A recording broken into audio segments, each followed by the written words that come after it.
Hey guys, my name is Batimio, and today we have learned some new information about what is going on with the new Naval Strike DLC for Battlefield 4. This includes a first new look at all the new weapons that are going to be included in the DLC. We now have a basic understanding of how Titan mode is going to work, which is the new game mode that's going to be introduced, and also some bug fixes have been implemented with the upcoming patch that is going to dramatically change the way that tank combat works in the upcoming DLC.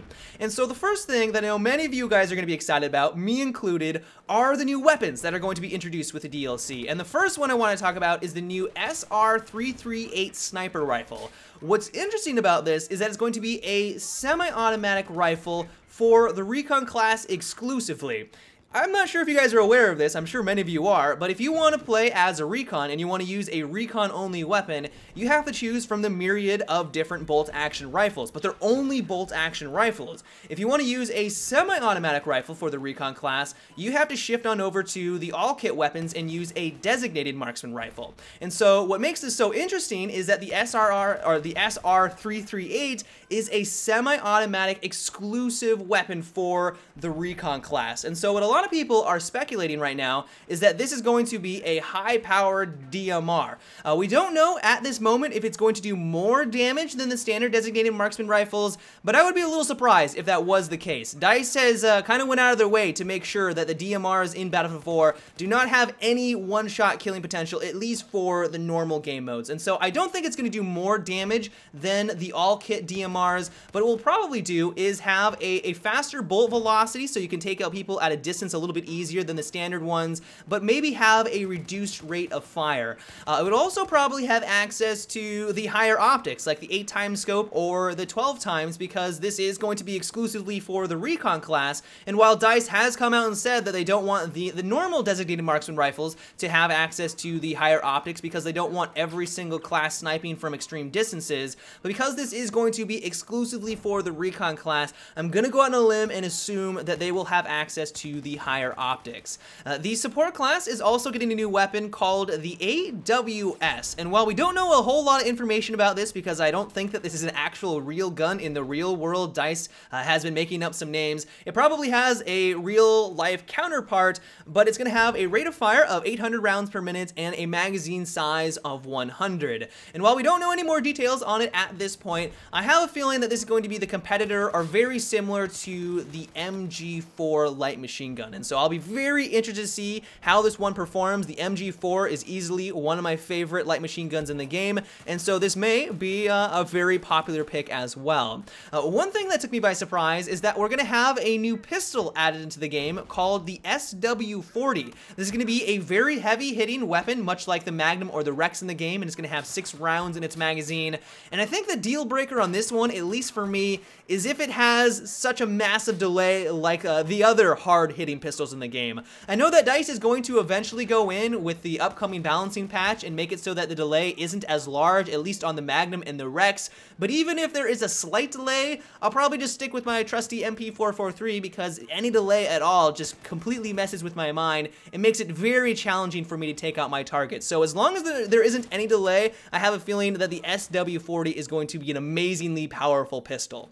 The Engineer is also receiving a new gun called the SR2 personal defense weapon. It's going to have a rounds per minute of 900 RPM and then a magazine size of 30, and I want to go out on a limb and say that this will probably do around 25 damage a shot up close. The reason why I say that is because this doesn't have a crazy high magazine size like the P90 or the MP7. Its damage model is probably going to be on par with the CZ3A1. The CZ3A1, if you are not aware, has a blazing fast rounds per minute of 1000, but it also has a very high damage model. It does 25 damage a shot up close. And because the new SR2 has a reduced RPM of 900, I have a feeling its recoil isn't going to be as high as the CZ3A1, but I have a feeling because it has only 30 rounds in its magazine as well, it's probably going to have the same damage model of that weapon doing around 25 damage a shot up close. This is all speculation at this point, but that's my gut feeling. And then the final weapon that's going to be introduced with the DLC is the AR-160 which is the new assault rifle. It's going to have a rounds per minute of 700, so this is probably going to be a medium to long range killing machine, and it's going to have the standard magazine size of 30.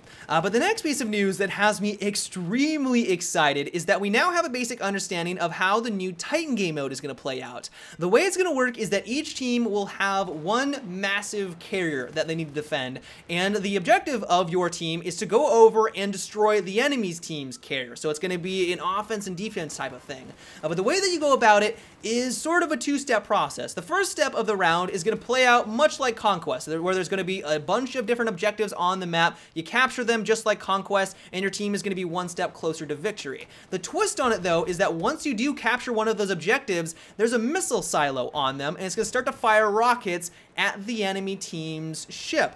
And the key part of this is that once the carriers reach 50% health, then they open up to the next part of the round where you can actually infiltrate the carriers themselves, get on in there to the innards, and start to arm MCOMs. And once you blow up every single MCOM or objective inside the ship, even if it's still at like 50% health, your team wins instantaneously. And so it's going to be a mix of not only Conquest at the beginning of the round and also just throughout the entire round, but then Rush if you're successful to get on into the enemy team's base and then blow everything up inside.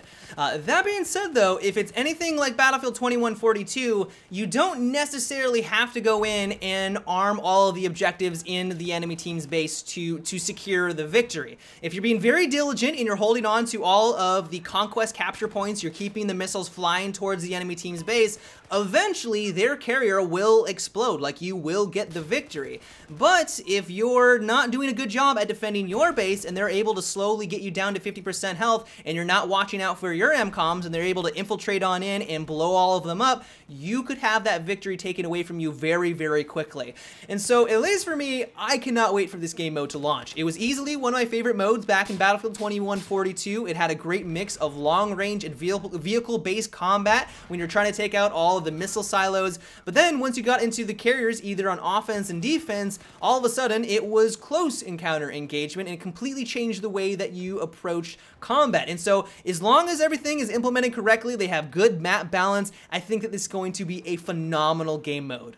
DICE is also preparing for the new DLC with an upcoming patch that is going to improve boat physics and handling, but more importantly is also going to give players the ability to push beached boats back into the water. I know that there are some people out there that said that this was not a feature that they wanted in Battlefield 4 for whatever reason. I have no idea their logic, and they always just said, well, don't beach the boat, stupid. And while I get that mentality, I understand that it's not too difficult to just not have the boat beach onto something, but at the same time, there are waves that you have to take into consideration. There are a lot of times where I'm in a conflict with another boat and I just randomly beach it. You know, it's just a problem where you're in the middle of combat and all of a sudden you back up into one of the sandbanks. And so, at least for me, I think this is going to be a good addition. With the Naval Strike DLC, we're going to have a lot of water-based combat, there are going to be a lot of islands, and just having the ability to push these back into the water, I think is going to be a nice feature.